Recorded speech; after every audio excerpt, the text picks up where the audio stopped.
Ahora explicaremos qué se entiende por legalidad. La ley se identifica con la norma, con el derecho positivo, que es lo que es aceptado por la sociedad. Podemos decir que un acto es legal cuando no cumple la ley. Cabe remarcar que el origen de la ley tiene la base en la voluntad de las mayorías sociales.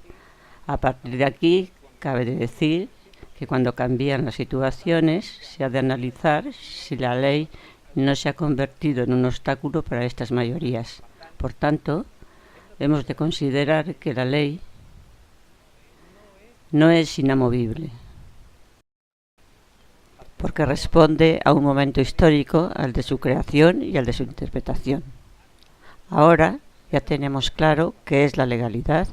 Vamos a ver qué entendemos por legitimidad. La legitimidad es una característica del pueblo soberano. Hace referencia a un deseo, un sentimiento de expresar su voluntad democrática ante hechos o intereses determinados y a menudo puede ir ligado a valores morales. Ya hemos visto qué es legalidad y qué entendemos por legitimidad. Ahora tendríamos que decir que la legalidad siempre se tendría que adaptar a la legitimidad.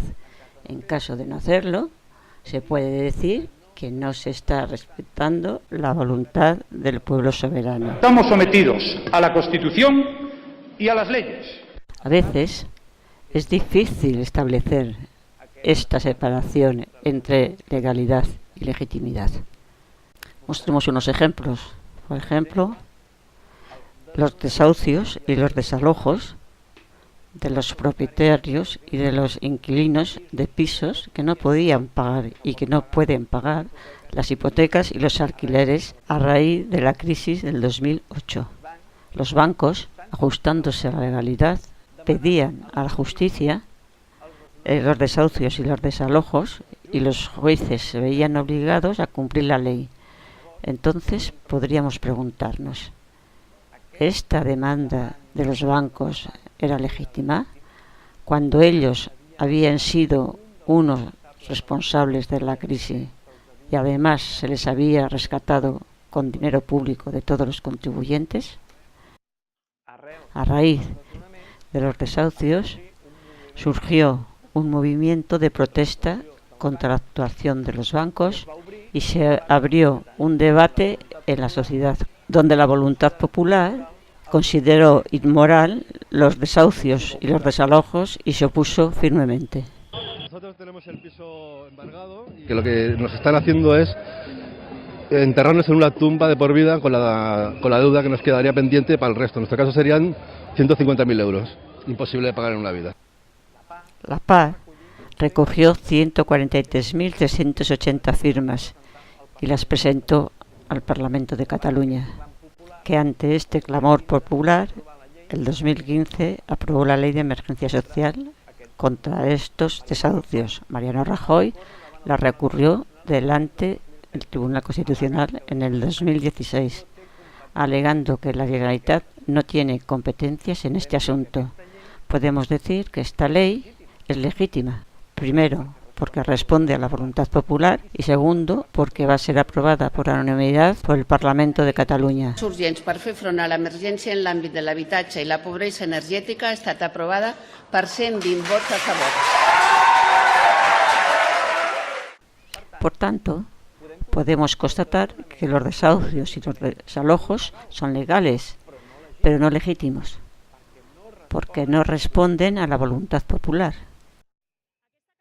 Segundo caso, la sentencia del Tribunal Constitucional de Cataluña sobre el Estatut era un ejemplo claro de legalidad. Había seguido todos los trámites que exigía el sistema jurídico español.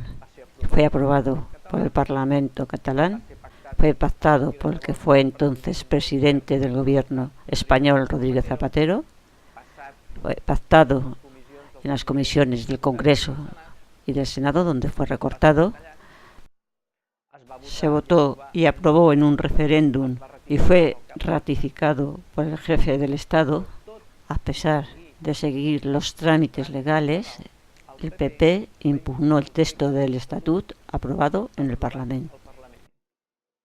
Y lo hizo al no poder ganar la votación democráticamente y recurrió al Tribunal Constitucional, ignorando y despreciando la voluntad del pueblo catalán. Yo no entiendo por qué mi partido recurrió la parte de la financiación del Estatuto de Autonomía, pues la aportación territorial a las arcas del Estado no puede poner en detrimento en el orden que se pone en una comunidad autónoma por debajo del sitio donde estaba antes de dar el dinero, que son cosas que en un estatuto se dicen de una forma, en otro se dicen de la misma, pero en un sitio están recorridas y en otro no. 4 años después, en el 2010, el Tribunal Constitucional, fuertemente desacreditado, politizado y dominado por miembros conservadores, sentenció en contra de la voluntad del pueblo catalán. Por lo tanto, podemos afirmar que el Estatuto de 2006 era legal, pero los cambios introducidos en la sentencia del 2010 al no respetar la voluntad del pueblo catalán le convierten en ilegítimo. En este vídeo hemos aprendido: primero, la diferencia entre legalidad y legitimidad. Segundo, que es difícil establecer la frontera entre estos dos conceptos. Y tercero, hemos analizado casos reales que no coinciden, legalidad y legitimidad. En el vídeo siguiente explicaremos cómo actúa la legalidad española versus la legitimidad catalana en el proceso catalán.